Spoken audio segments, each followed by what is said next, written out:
Tahoe, California, the reading capital of the world. We're on a mission to make reading fun and achievable for all. Each week, we read no more than 99 pages of a book, and we'll live stream a discussion with awesome panelists and Q&A right here. Even if you can't squeeze in the reading, that's okay. You got 99 problems, reading ain't one. If you enjoy the conversation, please hit subscribe below. Every vote of support counts. And please also follow us on Instagram. We're on Facebook and LinkedIn at 99 Pages Club.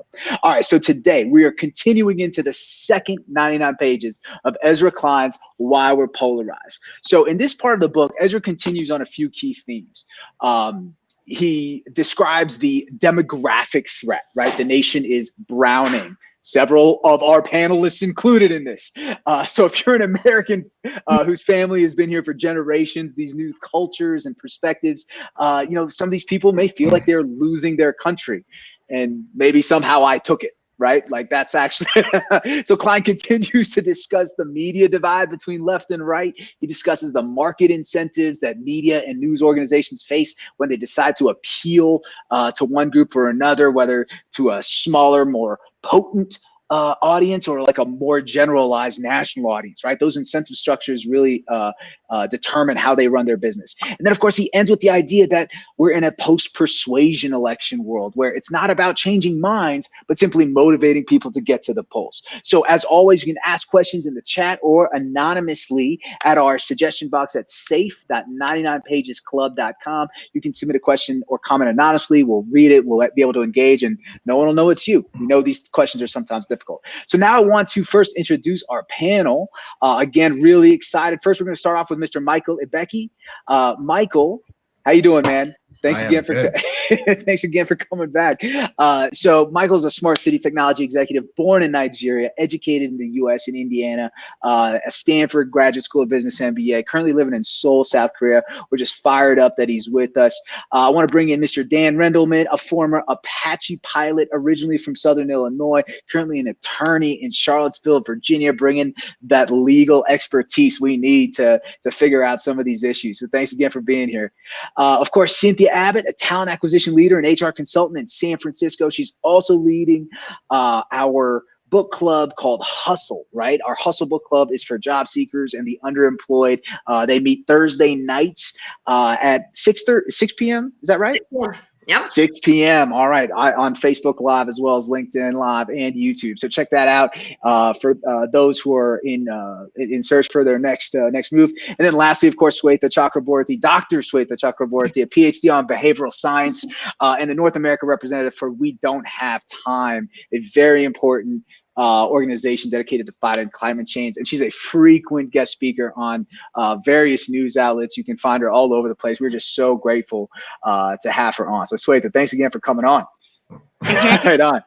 All right. So opening question to all, Cynthia, maybe I'll ask you to just start us off. But is this book, like, I mean, I kind of let this on in our prep, right? This book is not meeting my expectations. I'll just go ahead and say that. I've never done that on 99 pages. I've never actually talked crap about the book we're reading. I gotta say, this has fallen short for me.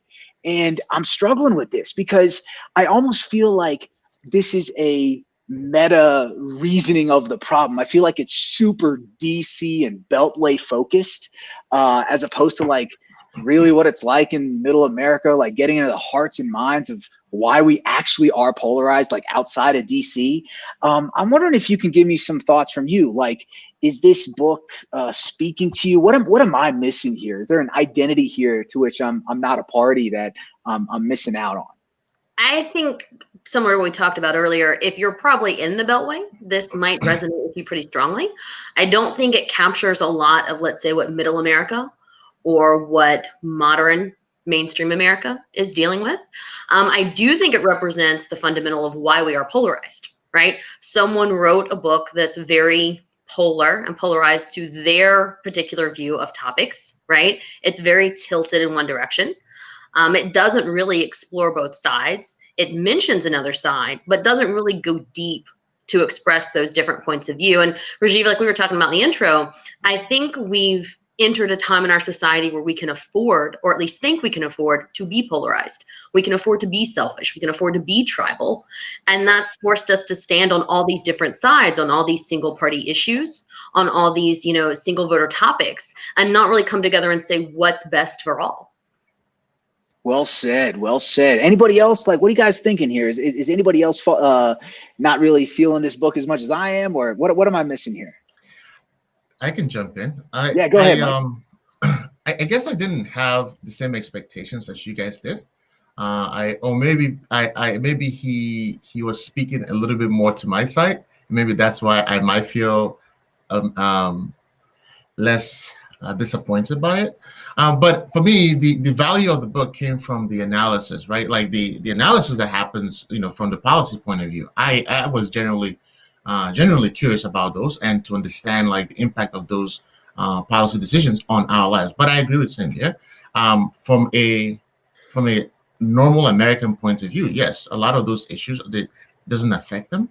But for me, that doesn't necessarily mean that the book wasn't insightful and that it was a waste of time. Not at all. And I guess I had the right expectations going in, so I didn't leave thinking this was not a good use of my time.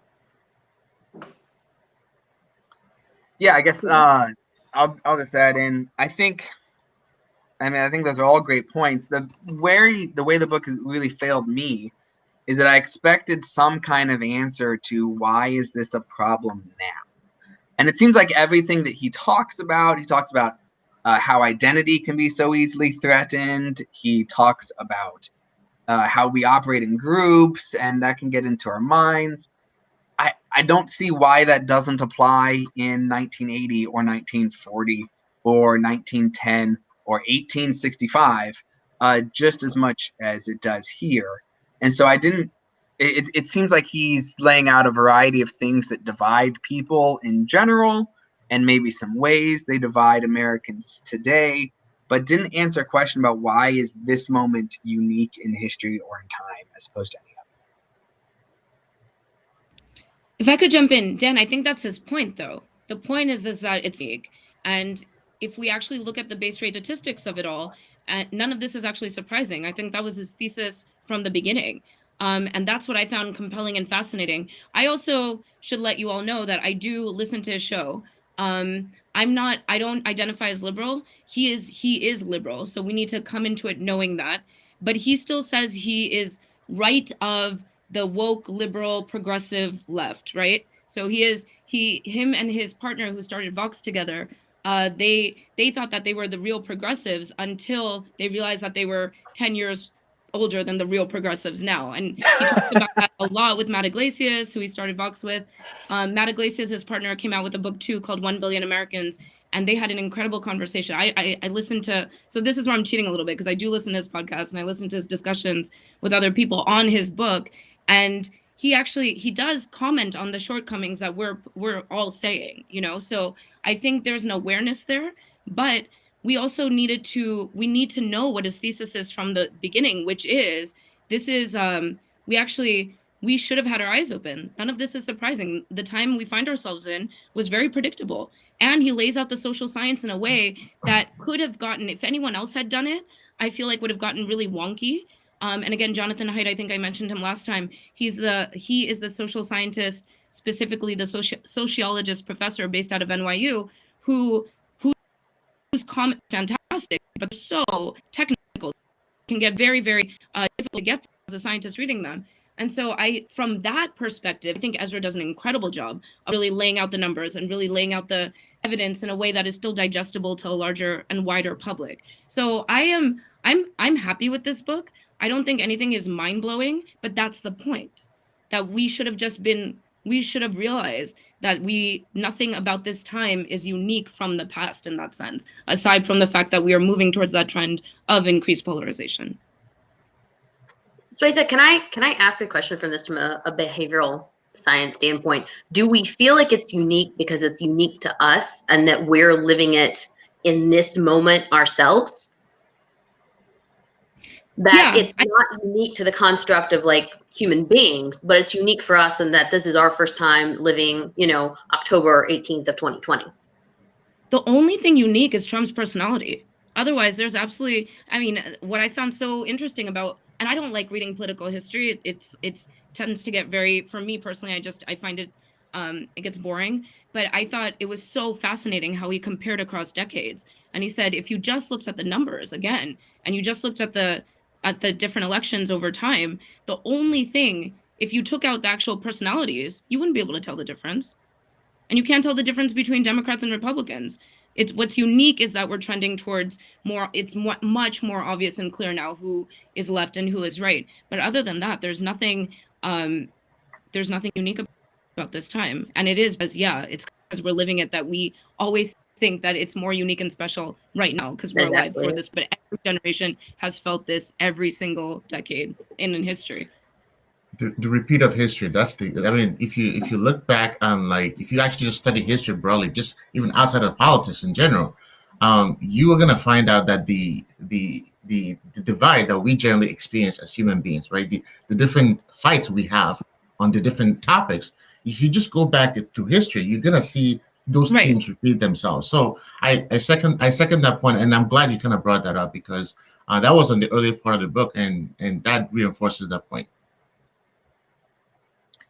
I guess my only pushback then, because I agree that he certainly makes that point up front, that this isn't particularly unique and that this is in line with some things. But he also spends a good amount of time talking about the 50s as a time that was different, as a time when the parties had conservatives and liberals amongst them, at a time when not all of your identities sort of aligned against each other. I feel like he talks about that for 20 pages or so. Doesn't that cut against the thesis? I think he's describing a trend. So the thesis is the trend, is that look at increasingly, because of all of these different dynamics, and one is the tribal identity, the sociology point of view. 2 is the media. 3 is, I mean, every chapter he lays out his case. I always think he is making one point, and then he brings in so much more. Immigration, sorry, that was the 3rd. Because we're seeing populations change and increase because of the shift between the white people of color voting bloc America. These are all, this thesis is all towards all of these different dynamics coming together, moving us towards more polarization. That's what's really changing. That's how Can I add the international point of view here? If you guys are reading international politics, I mean, look at Germany, look at Finland, look at New Zealand, look at France. Look at a whole lot of countries. They are also polarized as well, right? And so this is not just an American dynamic, right? This is actually happening globally. And people attribute that to, like, the quote unquote the populism that's actually kind of occurred maybe the last 5-10 years, maybe, as you can say it, and maybe the after effect of maybe globalization, right? But the reality is, like, I think generally speaking, there's a sense of, like, people feeling like the current state of things is not really reflecting their own values, but there's like just 2 sides of that. Even for people who have even for people that have like a 3-party system, there's still like very strong views on the end of it. So I want to just make sure that we're not like looking at this just from an American point of view and saying it's an American unique thing now. No, it's a global phenomenon. And you know what, Michael, I think that that's actually a really great point. And I think it actually lends itself to the next question, and Sweta, you touched on it, is really immigration, right? I mean, it is, whether it's Western Europe, the United States, every major Western developed country is seeing this massive influx over the past 30 to 40 years since the 50s, where in addition to, say, the personalities and the caricatures of our politicians, like, we are far more diverse, right? Ezra continues to refer to the browning of America, and this is something that I kind of struggle with, right? Because, like, on one end, like, you know, it's clear that immigration is one of the polarizing issues referenced in this book.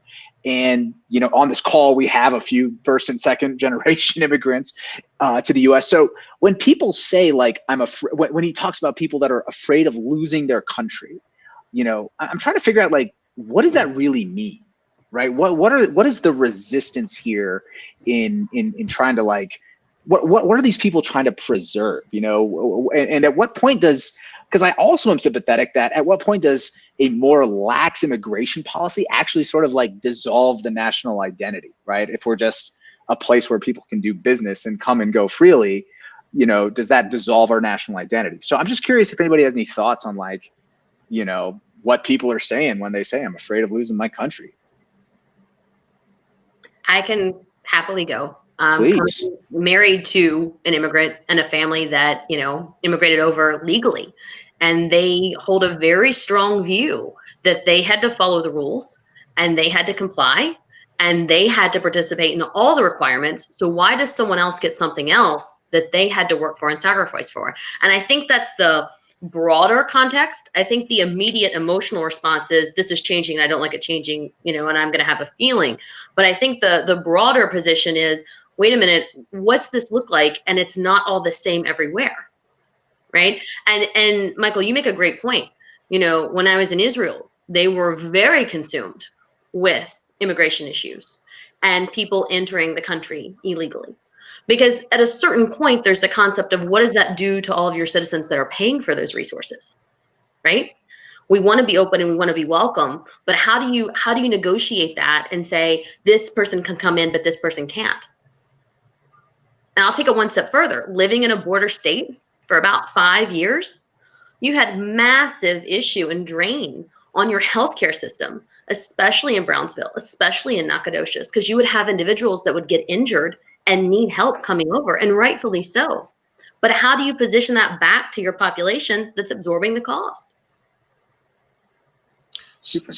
On the losing my identity point, and Cynthia, you hit some really good points. On the losing my identity, I think let's first really define that. What is the true identity of the United States of America?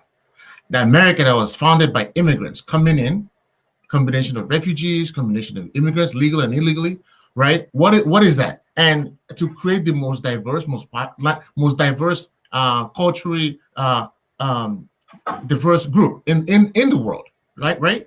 So if we're saying that America is built for a specific group, then yes, we are really afraid to lose that from that like pigmentation changes, right? But if you're talking economically, that I think everybody can relate to. Anybody that is in the country that's contributing, right, resources to build up the country, paying taxes, right? Yes, regardless of the race, you have a very strong opinion as to, I don't want a freeloader to come in here. So yes, that's why we do need to reform the immigration policies. We do need technology to secure our borders, to reduce the number of illegal immigration. And I have to say, for the past 9-10 years, illegal immigration has been declining continuously. Even in Obama's administration and Trump's administration, it has been declining. What we need to fix is actually the immigration process to ensure that people come in here. Because I don't know who brought it up, the book, 1 Billion Americans. That is such a great book because it talks about, imagine if America was to grow much larger, how much more prosperous could we be? How many more problems would we solve? How many more infrastructure would we build that would work for 1 billion people but wouldn't work for 320 million people? Maybe by then it makes sense to build actual trains rather than like have everybody have a car. Build a subway system, like actually fix the healthcare system. There are so many things that can be fixed. And I mean, our like birth crescendo is not necessarily upward. It's either stagnating or necessarily falling. Immigrants are the ones who are actually buoying, right, the American population growth. So it is important to recognize the importance of immigration in the American prosperity. Immigrants are the ones that 70% of first-time millionaires in Americans are immigrants. If you look at the top graduate schools, they are filled with immigrants. If you look at Silicon Valley, that's driving the majority of the economy, it's filled of immigrants. So we need to recognize there is a central point to the business model of America with immigrants. So let's not forget that. But on the other side, we have to then answer the question, how do we ensure that we don't have illegal immigration? And how do we ensure that the people that are coming here are paying their fair taxes, obeying the law, and actually acting and behaving like Americans? Go ahead, man. Michael, I loved your comments there. That was very inspirational. Until you started threatening me with public transportation, then. No, I think America is probably uniquely situated to be a country that welcomes large numbers of immigrants. I heard a phrase once: every day thousands of Americans are born all over the world. They just haven't come home yet. Big believer in that. Big believer in a lot of immigration. I would say, however, that it's not just Cynthia's points about law and order are important, and I think your points about the economy are important. I think there's also points about America being a unique place that does things differently. I think even amongst other first world countries, we talk about our radical free speech, for example, which is different even than you get in England, right? Which is maybe like our closest government. And past that, it's very different than the way things are run in Saudi Arabia or in China. And I think there's some actual question of if you took 1 million people who are used to a more autocratic regime, put them in, the middle of America, and they all got votes, does that affect the way that the limited government is operating? Are they, not to say that they couldn't learn to operate under these situations. I'm not trying to make any race comment at all. I'm just saying that somebody that maybe limited Republican government, small r here, is something that you have to learn and get a culture to, and you can't just immediately transition. Yeah, they're norms. They're national norms that are different from between countries. I think that's what you're saying. That is what I'm saying. I think one other point is we sometimes downplay how much a border, like a physical border, actually defines what's going on inside of it. The best example of this I ever saw, I heard from Tim Snyder, who is a brilliant professor of Eastern Europe, and he's talking about the USSR, right? So in 1917, the Tsar is overthrown, the communist revolution comes to Russia, and what I didn't realize until he said this is that it doesn't see itself as a state. It sees itself as a revolution that is going to sweep across Europe and across the globe. And it's not until the miracle of the Vistula and they run into the Polish in Warsaw and are stopped physically, militarily, that suddenly they have a border. And then suddenly they're not a worldwide revolution. They are a state and they become the USSR. Now obviously that's not our context, but that's a place where a physical border actually keeps the zeitgeist of a country in one particular place. And I think there's ways that has been America's story since 1776 as well, that are hard to think about, but there as well. Could I add to that for a moment? I think there is an overarching opportunity here that really you and I would have to solve, Dan, and that America tends to favor immigrants from Western Europe that look native to other Americans. Like Klein talks about, the browning of America. We're very resistant to that concept. But if you want to migrate from London, if you want to immigrate from London to Arizona, you're not going to be met with any resistance. That's fine.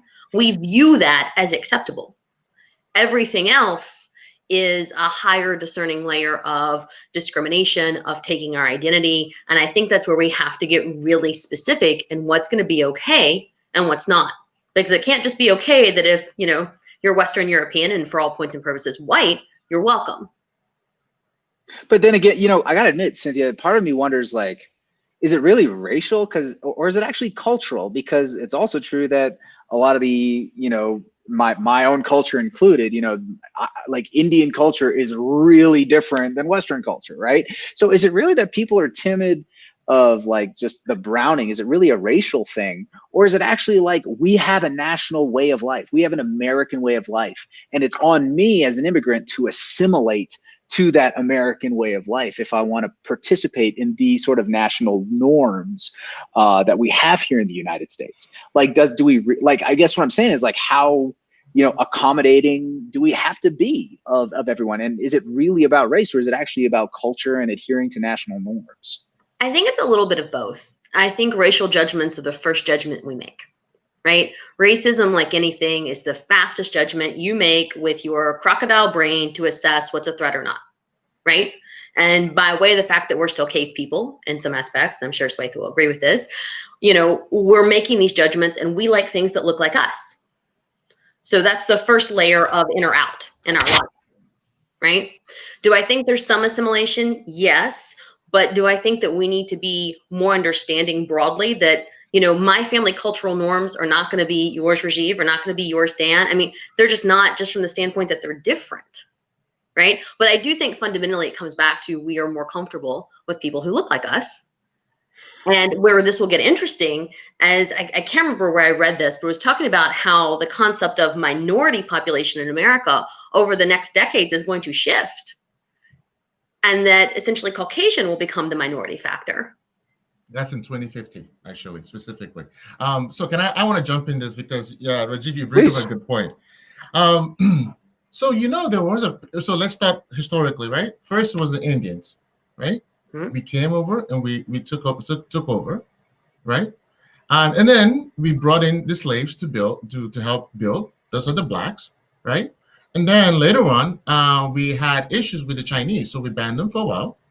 And then we had Pearl Harbor, and then we encamped Japanese people, right? And then later on, and then you have different racial issues with Italians, Polish, and Irish that's not being white enough, or Scandinavian white, right? And we got through that as well. And that's where we have boroughs in different cities where people create a little areas, or Chinatown to protect their own people, right? So now we have Latinos. That was maybe the last 10, 15 years, Latinos, and we had that issues. And now we're not having the racial reckoning of what happened to Black people. So the reason I'm kind of doing this a little bit of timeline is to show you that the America is different colors, different races, different cultures. That's where we need to start the conversation, right? If anyone race has to say that we take precedence over, that's a problem. That's always been the case, but that has not been discussed because that was the norm. But now we're seeing the browning of America. You have seen the minority gaining a little bit more power, a little bit more of their rights and views. And I can give perfect examples. Sports. If you look at I don't know which book talked about it. It was Cast. That if you look at Black people, if you saw the segment of society where Black people succeeded, was areas where they were performers for sports, music. That's where you see a majority of them. And now, more recently, movies, right? So that's entertainment. But now they're leveraging that power to make a statement. And now, Dan, I apologize, but people that look like you, and they're looking across the dimension saying they're more like Muslims, more Blacks, more Indians. Oh, sorry, I forgot. Indians as well. You remember, Indians was also were discriminating in America as well, until they came in, took over hotels, and took over all the top three professions: law, medicine, and engineering. And all of a sudden, we don't discriminate against Indians anymore, right? So what I'm getting at is the fact that America is literally the jungle of the world, where it's competition, and there's always going to be a hierarchy. And the fact of the matter is, there will always be those who will be on the top, and others who are going to try to fight those on the bottom. And that is just the struggle that we're going to have. Now, we're all trying to have this conversation about, let's find a way to equalize and normalize it. Yeah, I think we're going to make progress. But the reality of America, in about 20 years, it's going to be the white people standing in line and saying, we demand our rights. And people are going to be like, yes, they should have their rights. Can I jump in? Please. Okay, so I really like what Michael said in the beginning, because I agree completely that now the Irish weren't considered white, now they are. Italians weren't considered white. We're about to get to Latins being considered white. I mean, it's just shifting. This has always been the case. I wouldn't be surprised if in the future Indian people they fall into the white voting bloc too, for all the reasons. It's this is what we've seen through history, right? Yeah. So that's a trend. I think we're moving. So I'm glad you made that point. I really just want to pause and make sure we are using the term immigration correctly. I think we're using it as an umbrella term for human migration. It's not the same thing, and we can't mix it up. And what is so unique about the movements of people around the world now is that they're not immigrating. There's no choice.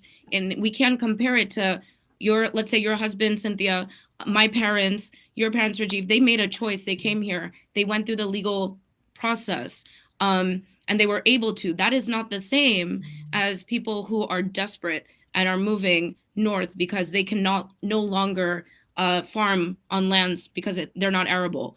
And you're talking about people who the amount of violence in their communities, and just the day-to-day fears and the norms that we have become comfortable with in our society, which follows law and order, like the United States, that's not ubiquitous around the world. And I really want to caution us using the term immigration too loosely there. This is not that. It's desperation, and it's going to increase because we're increasing in people and we are reducing resources. They are not renewing fast enough for the amount of people that we are anticipating populating this planet. And with even less space, not less space, we have plenty of room. Sorry, it's definitely not space. It's our resources. It's not being able to replenish what we need and how much we consume. And that shift, that trend and that shift of more people consuming more as the planet populates means more migrations of people, especially from the lower latitudes to the higher latitudes. And this is something that we need to wrap our heads around and not just call immigration anymore. And we're seeing it not just in the United States, not just from Latin countries into the US, but from the Sahel region of Africa, moving up towards through the Mediterranean, making their way to Europe. I mean, this is not going anywhere. So we really need to get our head around it and stop calling it immigration. Well, Sweta, how does that necessarily work with what we consider immigrators of the past? I know if you look at Irish immigration, you could make a very similar argument that, you know, they don't have resources. There's a potato famine. They're dying by the millions. And I think if you look even at different levels, you talk about violence in the community. Well, even early 1800s, people fleeing Europe are fleeing a world of monarchies, of feudalism that's maybe dying, but they're all fleeing pretty significant challenges too. I guess I just don't want to downplay the struggles that people in the past had and also came here. I know even we sometimes talk about Black immigrants, but obviously that is not sort of a willing choice that they're making when we talk, when you use your more precise definition of immigration. And I think at the same time, you have somebody fleeing a refugee crisis in Central America who goes north and not south, right? And that's not me trying to cast a judgment on that. I welcome them with open arms. But there's still an element of choice that they're coming here by and large. The other countries are taking in refugees in various places, but America is still a magnet for refugees all across the world. Doesn't that sort of muddy this distinction a little bit? I think you make a fair point that there's challenges throughout history, and that's not to take away from the past, but there are unique conflicts of factors that we're finding ourselves, primarily just the amount of people on the planet. We've never been at this temperature point with this many people. We're at 10 billion people on the planet in the next 30 years. That's insanity. We can, in terms of resources, our planet should have about 3 billion people on it. So we are way overpopulated. Where do people go? What is going to happen? That has not been the case. There's been movements here and there because of unique situations, but they have never, so there's been famines, there's been droughts, there's been violence, all of that. But for it to happen simultaneously and consistently and increasing in frequency and probability as every year goes forward, this is a brand new environment completely in terms of numbers of people and in terms of temperature point. So I think that's where it's unique and different. It's a real trend as opposed to unique distribution of factors. Yeah, I wanted to make that point. And I also just want to say, actually, I totally forgot, but it'll come back to me. Yeah. So sorry. America. Why is America a magnet? Sorry. America is still like, Rajiv, we're Indian. So there's something from like Indian people, especially when my father immigrated over, and even up until honestly, relatively recently, America was like America. It was the dream destination. And we have a policy of assimilation, which is you're American first, then you can be Indian, then you can be Pakistani, then you can be Nigerian, whatever. I studied in England for 8 years. I lived there. I did a lot of schooling there. And they don't have assimilation. It's multiculturalism. There's that colonial guilt. And the idea is you can be Pakistani and then you're British. You can be Indian and then you're British. And it was really fascinating to compare and contrast assimilation versus multiculturalism. Why do people choose, if they can, let's say you have the choice between a Britain and an America, why do you choose America? When you're forced to be American and you have to leave behind your identity Versus in England, you can go to England and you can be British. Let's say you're coming from Pakistan, you can be Pakistani and then be British. People still choose America if they have that choice. Maybe not more recently, but definitely historically. That's interesting because it is America. And I don't disagree. It's a magnet for that reason. The idea of being American even takes over even your home country's identity. And that in itself is interesting to think about and talk about. We don't have that history of colonialism the way Britain did. Therefore, we don't have those policies in place. But is that shifting and changing? Are we assimilating first? Are we American first before we are Indian now? I don't know. I think that's changing. I want to, so on the assimilation, and well, one, the part where people vote globally, people vote with their feet, right? If you look at where globally how people have moved, you will see what you're saying, why America is a magnet. And to be very frank, America, I believe, will continue to be a magnet, primarily because of the institutions that allow for immigration and assimilation, right? I live here in Korea, and I can become a Korean citizen, for example, if I'm married to a Korean, but I will never be accepted as Korean, ever. Right? And this is not just unique to Korea. In China, for example, same. Right? So when you think about America being a place where literally you can be anything, anyone, you come in and go through the process and become American, and that's it. You become American. That's really important. But what I was gonna pivot to is Sweta, the problem you were kind of like laying out is this idea of migration will continue, and America will continue to be sort of that magnet for it. That does really put an imperative for us to start thinking as America as saying, okay, what exactly is our policy for, one, allowing for legal immigration? What is that policy that is clear and simple? And then for refugee acceptance, right? I mean, maybe there's a number that we state that what it is and communicate globally, so that when actions are being taken, it's not perceived that America is unwelcome anymore. But we do have to have that balance, the economic balance, that you can't have too much coming in without enough resources in the country to support it. So that, for me, is the conversation that's missing. It's not, the answer isn't no, we can't have people come in. That cannot be the answer. The answer is a smarter system that allows for migration and immigration while allowing for a gradual assimilation and for resources to balance out to reach that homeostatic equilibrium. You know, Sweta, I really like the framework that you're bringing here, because I think in many ways it parallels into the Republican Democrat dichotomy that Ezra is talking about in the book. It's almost like a conflict between multiculturalism and almost plural, like a higher degree of pluralism, versus, you know, more assimilation, consistency with an identity. I think it actually kind of mirrors well with some of the pieces of the book. Dan, I'd be curious to hear your point, your thoughts on this, and then we can move on to another topic as well. I know we got a lot to cover here. Honestly, the question that came to my mind was the one that Michael answered.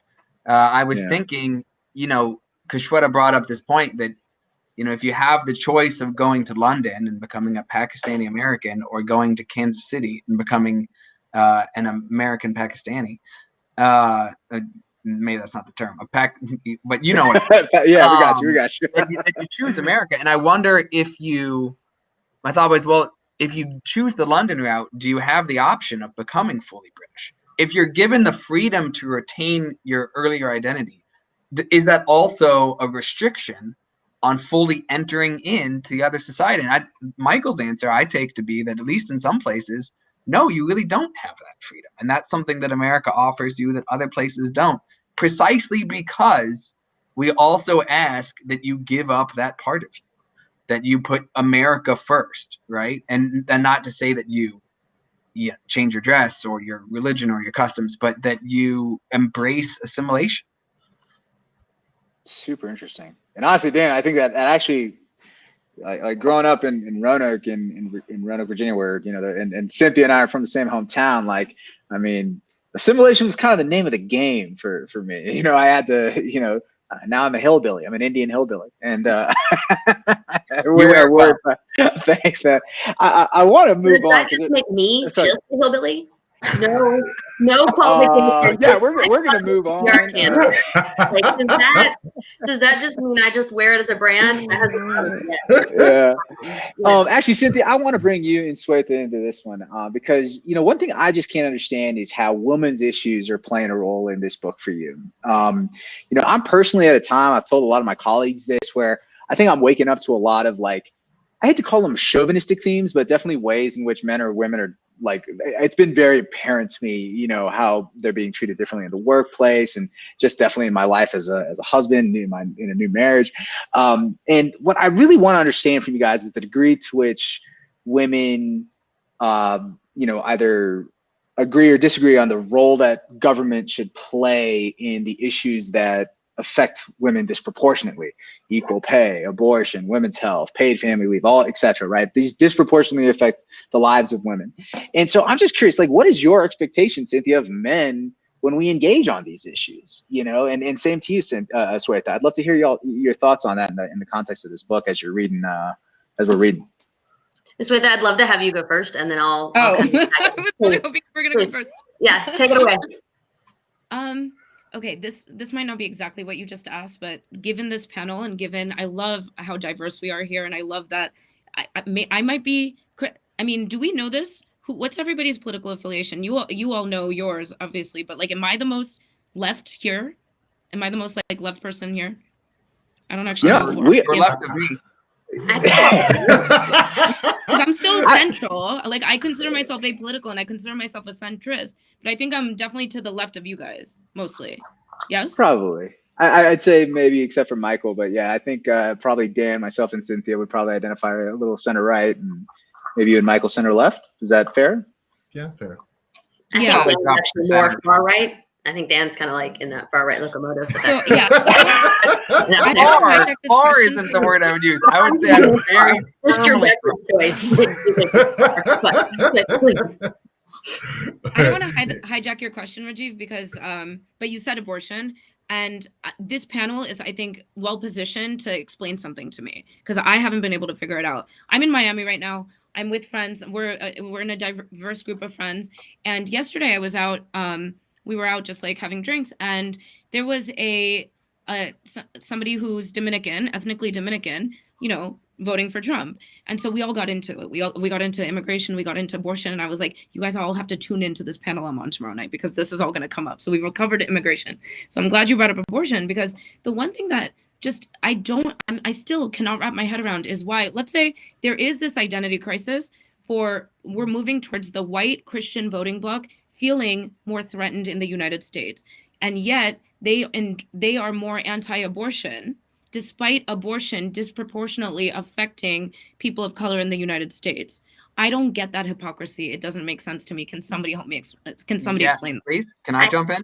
Yes. Well, because of what they see abortion as, right? So one, I would challenge the not hidden, but the premise there that white Americans are would vote against the interests of brown Americans because they feel threatened, right? But given that premise, the basic idea in their mind, right? If you see abortion as what they see it as, it's the murder of babies, right? And so even if you found somebody who said, yeah, I think we should have fewer brown people in America, but I'm against abortion, then what they're saying is, I want fewer brown people in America, but I'm not for wholesale murdering them as babies. And I feel like there's a pretty wide range in there where you could hold both of those opinions and not be a hypocrite. I don't hold both of those opinions. I only hold one of those opinions. But it seems like when you actually accept that on its face, what they think is going on, what they believe, what I believe is going on, then you have to weigh that with the heft that you'd expect somebody who holds that opinion to give it. Can I jump in here, Rajiv? Please. So going back to kind of when you were asking, like, what, I guess I'll take my perspective, what I expect of men on the topic of women's issues and what have you. I think we've actually got to expand it out broader, right? And so for me to speak for one gender, I think is, a little much. This is my perspective. I think I want the same treatment and the same access that men have. And we have found that without the government regulating certain activities, that's not the case. I should have the right to meet with my doctor and advise whatever is best for me and my choice. The same way the three of you can go to your doctor. There's no stereotype. There's no judgment for you. I mean, how many billions have been spent on the penis? Tell me. A lot. Oh, I love that. I'm very serious. But I have to live under this veil of a lot more judgment. I also think, though, we have to look at it, like I said in the last segment, when abortion is occurring, I think it's a failure for both men and women because we have so many other options and opportunities. I don't think we can stand on the soapbox and say it's a woman's choice only because it takes men and women together to procreate. I think where we have to be very cautious in litigation around issues that affect women is that if you want to control a society, you control the reproductive rights of women. We're not interested in controlling your reproductive rights. We're interested in controlling our reproductive rights. And so for me, I have the same treatment that you get. That's it. So if I can crystallize what you're saying, like your expectation is for men to, I mean, we have to be able, whether you're left, right, wherever you're on the spectrum, we have to approach the issue with the same level of like both participation. Like we have to acknowledge the participation of both men and women, as well as the repercussions on both men and women. It's not like this, giant wall. It's like it's a women's issue. It is actually a societal issue, and we all need to participate and understand where on both sides where we play. Is that what I'm hearing? Yes, we need to understand both sides. We also need to recognize that the person who bears the physical repercussion and the judgment of society is the woman. The three of you do not walk around pregnant. Right. It's like, what is it? Not yet. At least science is coming a long way, right? What is it, like the chicken versus pig? One was committed, one was involved, right? Yeah. We're bacon in the event. You guys are the eggs. Okay. Go ahead, Mike. Go for it, brother.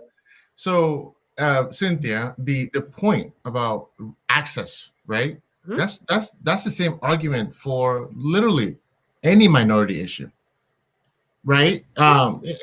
What's happening in America today? It's saying the majority has something that the minority doesn't have access to, and the minority is fighting to have equal opportunity for the same rights, right? Well, and the reason, go ahead.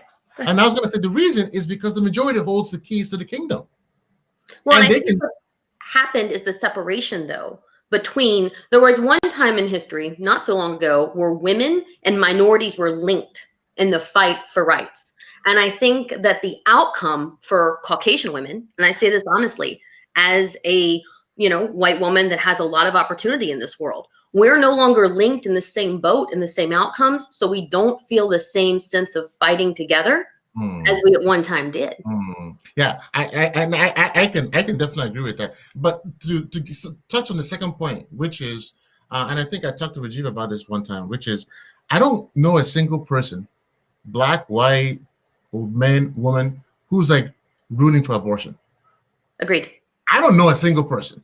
And at the same time, I also don't know why, like for those who are saying we should stop abortion, why are they not on the flip side saying, guys, we are trying to stop a downstream situation.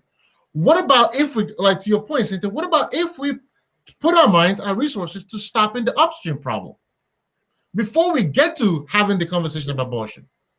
Because guess what? That solves everybody's problem. Why is that not the conversation, Dan? That's the question I have. I think the difficulty there is because a lot of those upstream problems we have genuine disagreements about, right? So if you said, hey, the upstream problem is poverty, then I say, great. So I want fewer regulations against free enterprise small businesses. I say I want opportunities for economic growth. I want low taxes. And you might say, no, that's not going to solve the problem. What we want is a greater social net or universal unemployment or something. And it's not that I'm for poverty or you're for poverty, but it's that I think the solution lies through this route. And so it's too simplistic to say like, oh, you're against abortion, then you need to also be for my menu of left-wing policy choices. Because I don't believe those are good policy choices. I do want thriving individuals, minorities, women, men, all sorts of stuff. I want freedom and I want economic opportunity for all of them. The thing is that you and I disagree about what is the best way to achieve that outcome. But correlation. Wait, sorry. You pointed to correlative events, not necessarily causation, right? We know what causes pregnancy. It's quite clear. It's when a man and a woman get together. That's as simple as it gets. Okay, so we don't need to bring him like there's this correlation with poverty, there's correlation with lack of education, all those things. Granted, but the specific problem is how do we give more contraceptive access to everybody who needs it before they have to have sex? Yeah, well, that's the healthcare debate, right? That most Republicans are anti-universal healthcare. But my question, though, and I've always struggled with this, Dan, is from the Republican side, the small government side, right? And that was kind of the founding concept of the Republican Party. How is it then the government overreach to tell you what you can do with your body if we're going to stand on the side of small government and small government interference? It's simple. It's because we believe that human being that is growing inside somebody's body is a human being and deserves rights as such. I think Michael brought up the point that those, with the power secured the power. All of us living outside of the womb are those with the power. And the minority that would like some are the unborn children who would like to be born. Just in the same way that I am against government overreach, but I will prosecute various crimes. I'll prosecute an assault. So I think that somebody who has not yet been born deserves a chance at life. And I believe that is one of the few things that government should absolutely defend. But then how can we do capital punishment, though, if we're against the murder of, if you're going to say that abortion is murder, how is murdering a citizen then not murder on the back end? Well, see, that is something that a lot of conservatives don't agree on. A lot of my Catholic friends say that, yeah, those two positions are inconsistent and that we shouldn't have the death penalty. I don't believe that. And it's simply because if you take me at my word and you think about what I'm explaining, I believe that an unborn person who is innocent of any crime should not be done any harm, either by the government or by anybody else. I do believe that somebody who has been convicted of a crime worthy of the death penalty, there are situations where that is an appropriate outcome.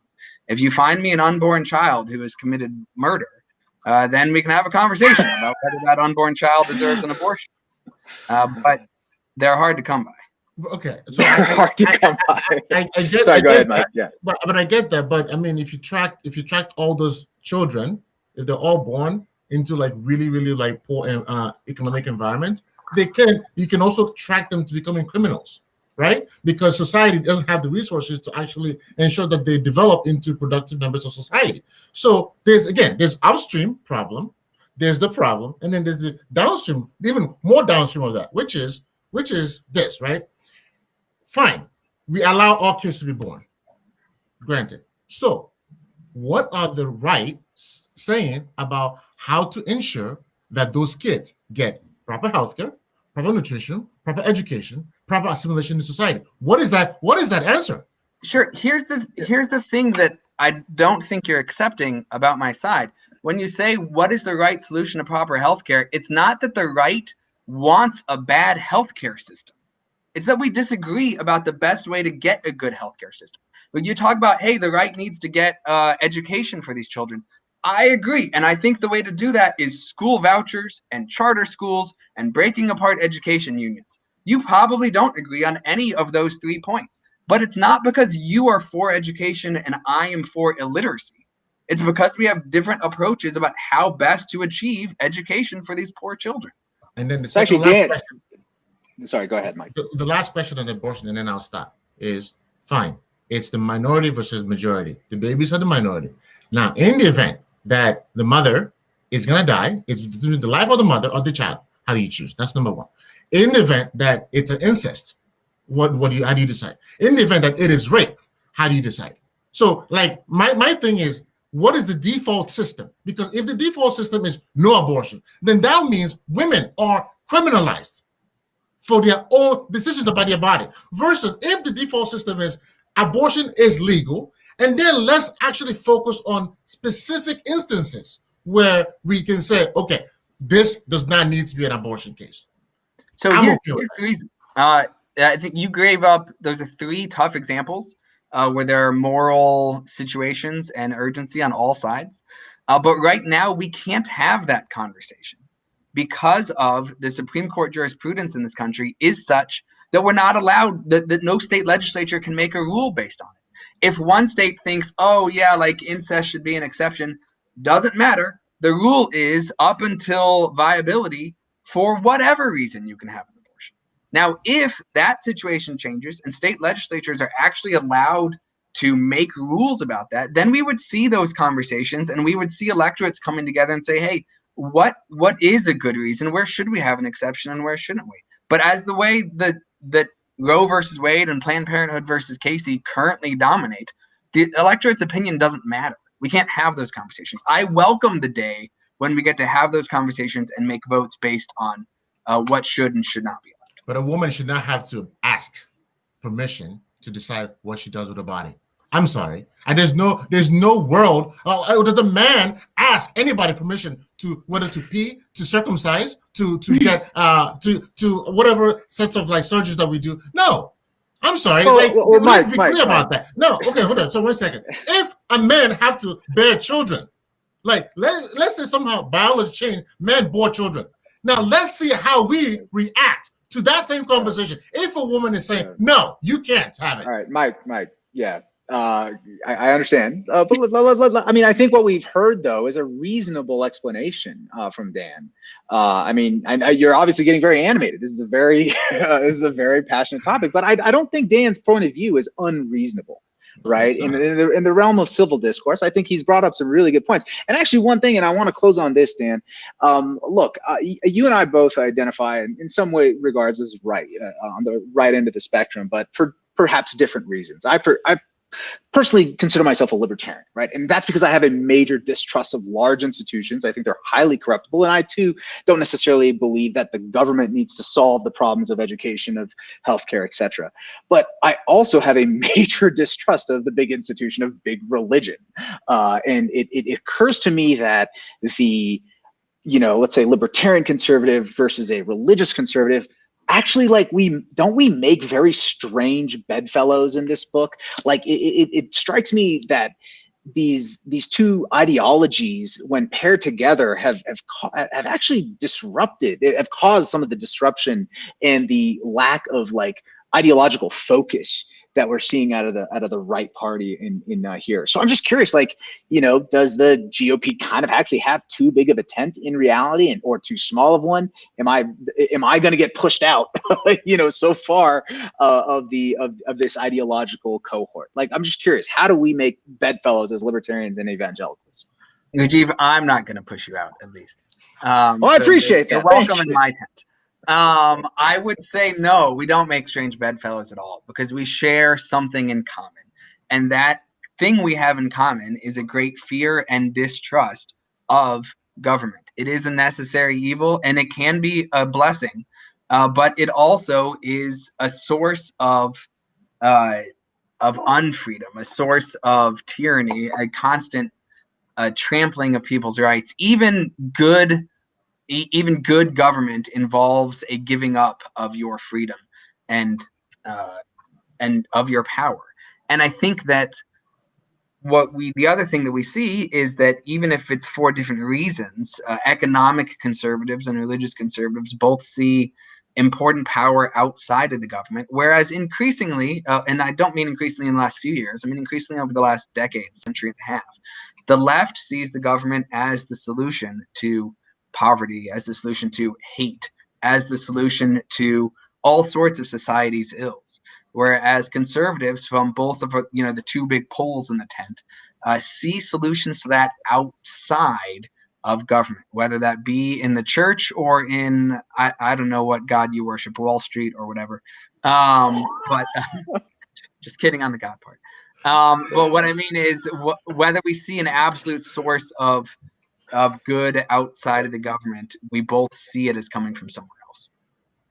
Super interesting. Okay. The enemy of my enemy is my friend is basically the argument there.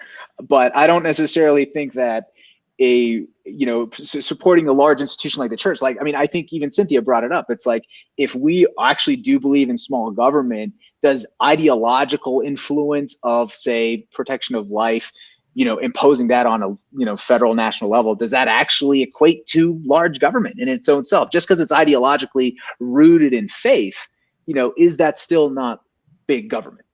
Yeah. Well, it is still government for sure.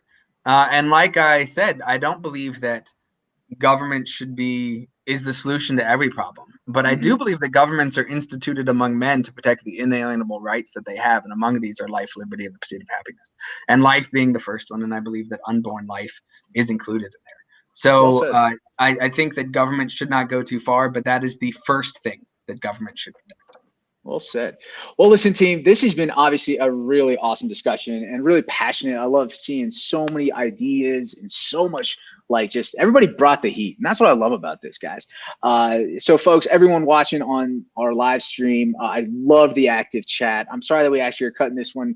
I know we could go on for days, but we got to wrap it up here.